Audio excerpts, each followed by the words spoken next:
Hey, this is Rick Casselge from exercisesforinjuries.com. In this report, in this video report, what I'm going to go through are the 5 tricks that fight neck pain and tightness. Now, the first one ends up being poor posture.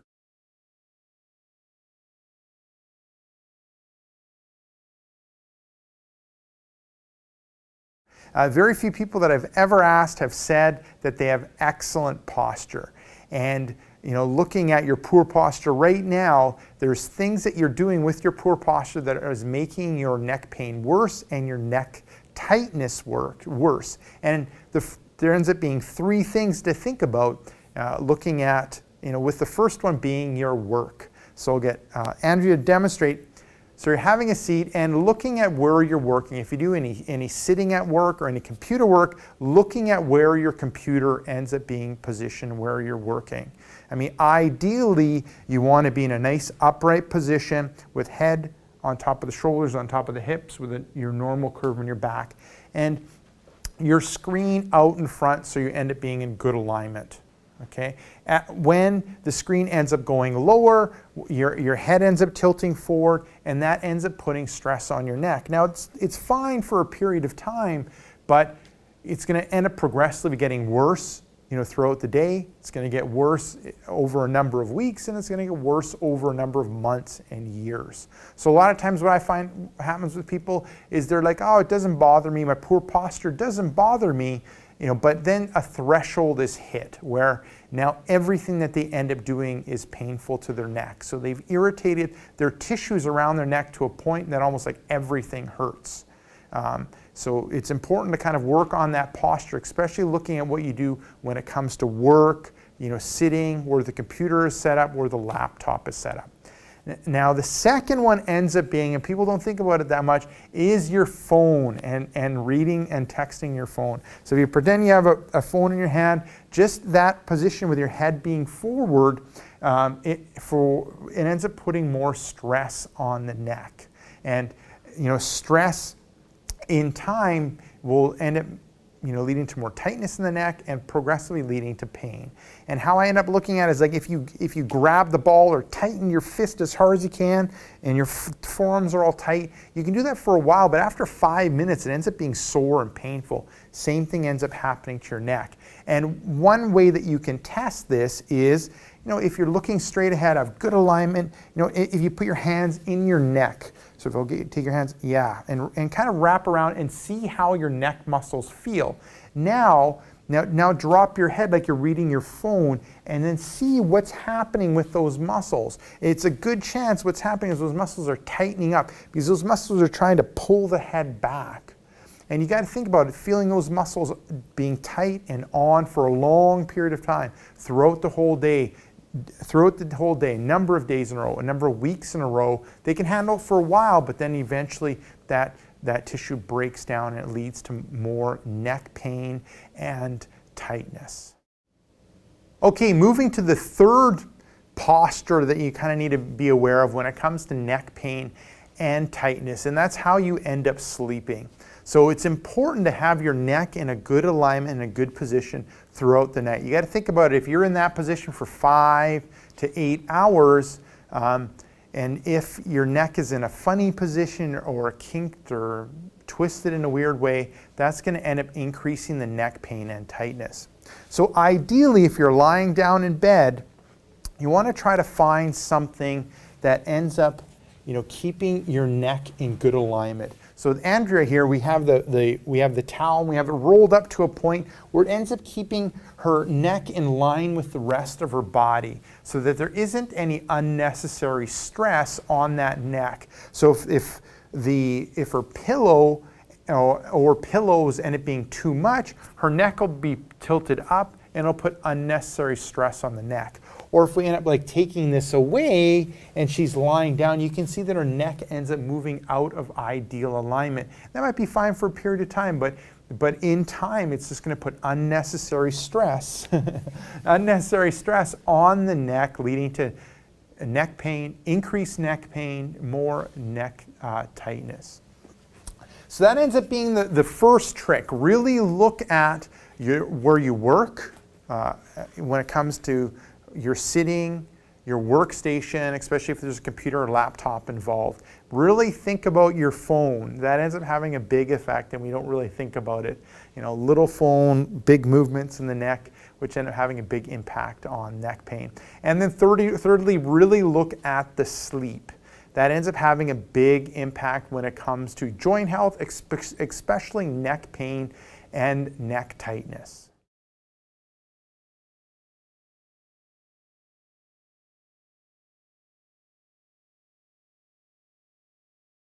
So the second trick ends up being decreasing emotional stress.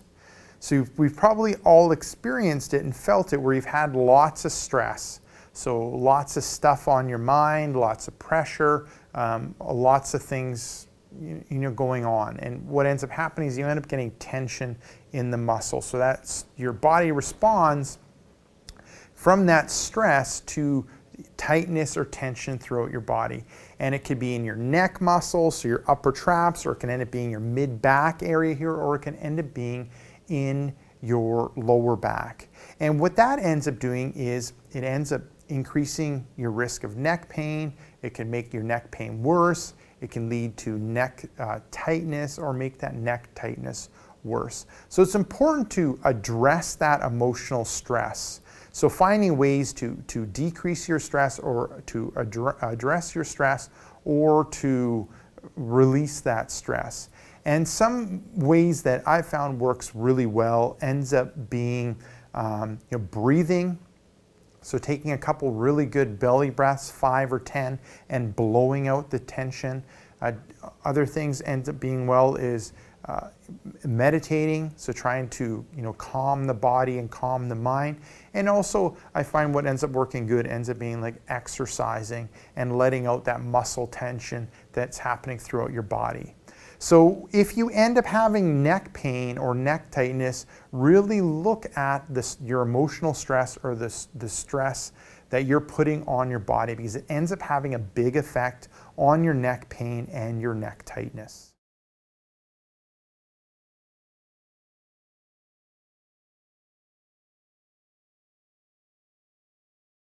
So the third trick ends up being focusing on avoiding inflammatory foods. So if you've ever hurt a joint, so for example, twisted an ankle, or or kind of fallen and twisted your wrist in a weird way, and the joint's kind of gotten swollen, so it's got poor movement, it's kind of gotten inflamed, it's sensitive to that area. Well, that ends up being an injury that you've caused to that joint. But then if you end up eating inflammatory foods and most of your diet focuses in on that inflammation, just like an injured joint, is going to happen within your body. And that's going to affect your pain. And yes, it'll end up affecting your neck pain and your neck tightness if your body inside is all inflamed, which ends up affecting your joints. And one of the main areas that end up getting affected is your neck, leading to neck pain and more neck tightness. So look at the most common things that can inflame your body from the inside. And the top 6 that I find when it relates to injury and pain end up being sugar, looking at refined sugar, trying to minimize and eliminate refined sugars. Second ends up being gluten, trying to decrease or eliminate it. Looking at processed oils like canola oil, try to go with a more high quality oil. Alcohol ends up being 4, and then 5, 6 end up being dairy and soy. So what I find is those 6 tend to be the things that end up having increasing inflammation within your body and really having an effect on your joints and the tissues around your joints. So what I recommend people do is try to decrease or eliminate those 6 things for 7 days and see how your joints and tissues end up feeling. And if they end up feeling better, it's a good chance that your body ends up being inflamed, and you need to be a bit better when it comes to decreasing and eliminating these 6 foods. So the refined sugars, looking at decreasing and eliminating gluten, so any type of baked goods or bread products tend to be the most common ones. Processed oil, moving over to more like an avocado oil or in olive oil. Alcohol, you'll be amazed at how you end up feeling if you end up eliminating or definitely decreasing your alcohol, especially if you consume it on a daily basis. And then dairy and soy, a lot of people, especially with dairy, almost everyone ends up having some sort of sensitivity to dairy. And that sensitivity is kind of like an inflammatory response that ends up happening in the body. And then with soy, it tends to be really highly processed. And it's one of those fillers that's in all kinds of processed foods. And if you have a sensitivity to it, you end up, that inflammatory response ends up being kicked in or turned on in your body. And you want to do everything you can to decrease that chronic inflammation that's happening in your body. Now, if you're looking for like a list of foods that to kind of focus in on, I would end up taking a look at the best foods that slim and heal in 7 days. So it's a variety of books that I've ended up putting together that contain fruits, vegetables, nuts, and seafood that you should end up focusing in on that end up healing your body, so addressing that chronic inflammation, but then also helping you slim down or lose weight.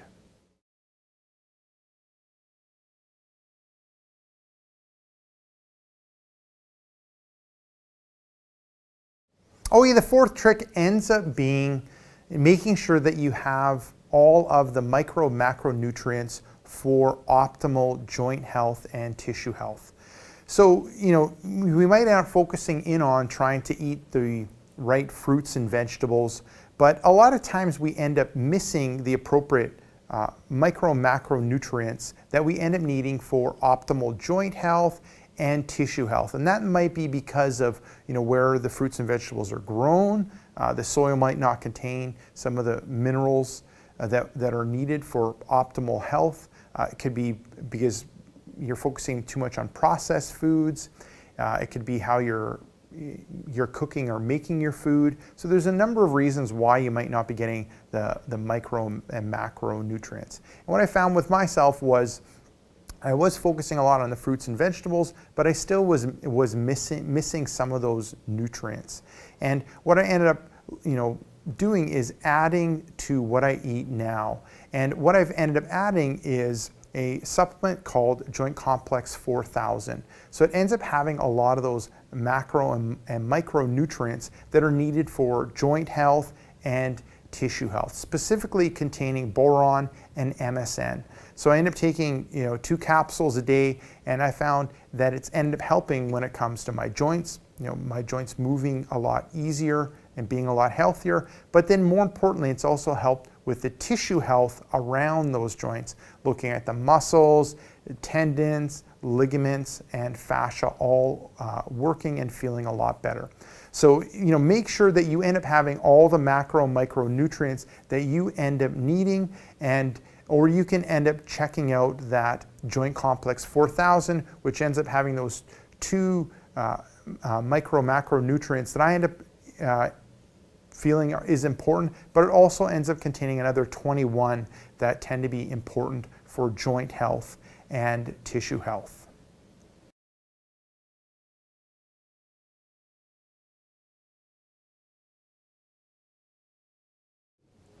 Okay, now we're in the 5th trick for the 5 tricks that fight neck pain and tightness. So this ends up being the best stretches to fight neck pain and tightness. So there ends up being 4 groups of them, 4 kind of group of exercises that I end up getting you to do that'll end up helping fight neck pain and tightness, and I'll kind of explain how they end up helping you.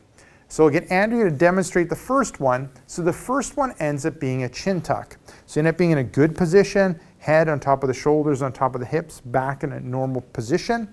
And then now what you're doing is tucking the chin in and elongating the back of the head. It ends up being a small movement, just tucking the chin in, elongating the back of the head.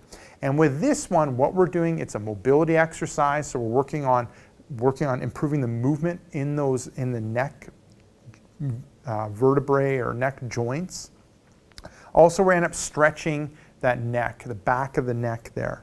So with this one, what I recommend to start off with is 5 repetitions, holding for about 2 seconds at end position. Don't go crazy, don't push that too hard, don't get too strong of a stretch, because what you can end up doing is irritating the tissue, and it could lead to more neck pain and neck tightness. So start off light stretch, 2-second hold at the end of the stretch, 5 repetitions, see how it ends up feeling, and then you can progress to 10 repetitions. Now the second one, so that first one ends up being like a mobility exercise for the neck. Now the second one ends up being head side to side. So you're in that good alignment again, and now you're going to drop the head to one side. So you're just moving through that neck, dropping the head to one side. So Andrea's dropped her head to the right. She's going to feel the light stretch on that left side. So we're looking for a light stretch, 20-second hold, and we're going to do it twice on each side. So you kind of alternate back and forth looking for a light stretch while the rest of your body is staying where it's at. So the one before, chin tucks, and this one I like doing in sitting because it takes out the legs and allows you to concentrate on the upper body and specifically isolate the neck. Now the third one, and so that second one ends up being a stretching exercise, a static stretching exercise. So what we're working on is elongating the muscle, so making it longer, and then also working on addressing the tension within the muscle. So oftentimes with neck pain and neck tightness, we end up having that tension in that upper traps or in the neck muscles, and we want to end up addressing that. Now the third one ends up being one that focuses on your mid-back. It's called 3-way mid-back rotations. Now this one, it's a mobility exercise. So we're focusing on the mid-back, and I'll show you how to do the exercise, and then I'll explain why. So the first one, you're kind of crossing the arms, and then you're going to rotate to one side, 1, 2, hold, and then you're going to rotate to the other side, 1, 2, and then you're going to go back and forth for a couple repetitions. So I would start off with like 3 repetitions each side, so a total 6, and then you can kind of progress to 5 each side, so going to 10.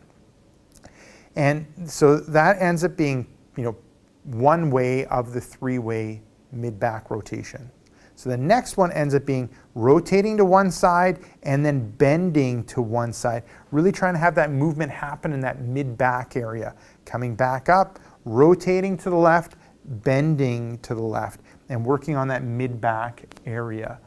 And so you'll have to be careful with the neck, make sure the neck's in good alignment with the rest of your body, but what we're working on is improving the mobility in that mid-back area. So the mid-back and neck tend to be really, really connected. And if you end up having pain in the neck, one reason why might be because of mid-back tightness.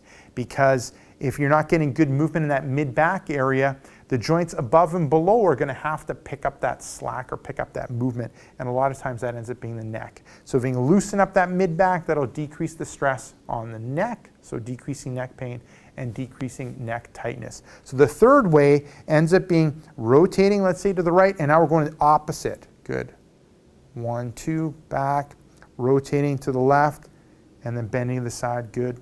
1, 2, back, and then other side. So like I said, 3 times each side to start off with, 2-second hold, you can progress to 5, and then you can increase the hold from 2 seconds to 5 seconds. I wouldn't go too much further than that. The exercise is more effective with, the more often you end up doing it throughout the day, as opposed to doing 100 of them in a row. It's better to go through the exercise like in the morning, afternoon, and evening in order to keep that movement going on in that mid-back area.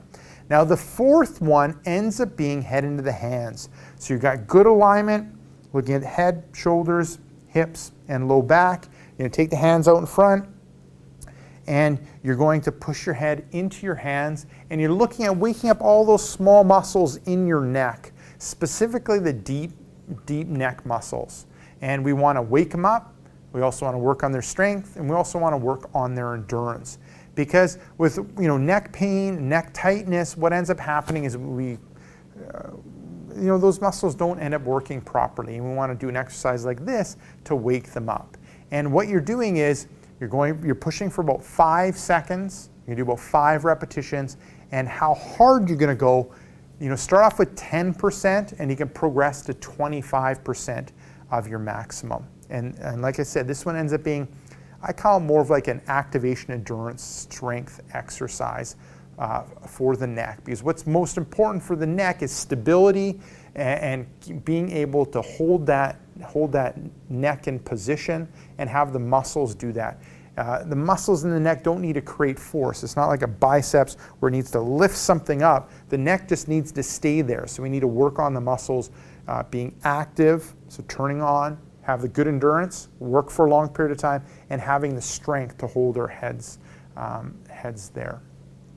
So there you go. Give those 4 exercises, and they probably total up to being like 6 exercises a go when it comes to addressing your neck pain and your neck tightness. I know they'll end up having an effect on improving your neck pain and neck tightness, but don't just jump to the exercises. Make sure you end up trying all 5 of the tricks in order to fight your neck pain and tightness. Looking at your posture, that ends up being really important, and thinking of the 3 different areas that poor posture can end up having an effect on you. Looking at stress, especially emotional stress, physical stress, and the fact that it ends up happening on your neck pain and neck tightness.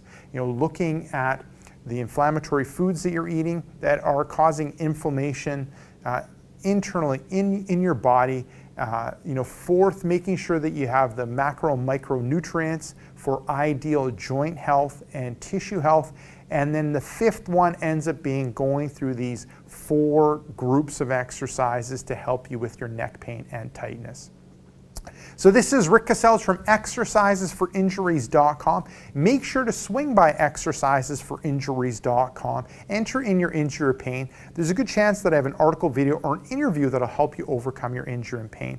And also, if you implement and work on and do these 5 tricks, make sure to let me know how this has ended up helping you. You're going to swing by exercisesforinjuries.com, click the contact link, contact me, and let me know how this report or this video report has helped you out. So this is Rick Casellas from exercisesforinjuries.com saying take care and bye-bye.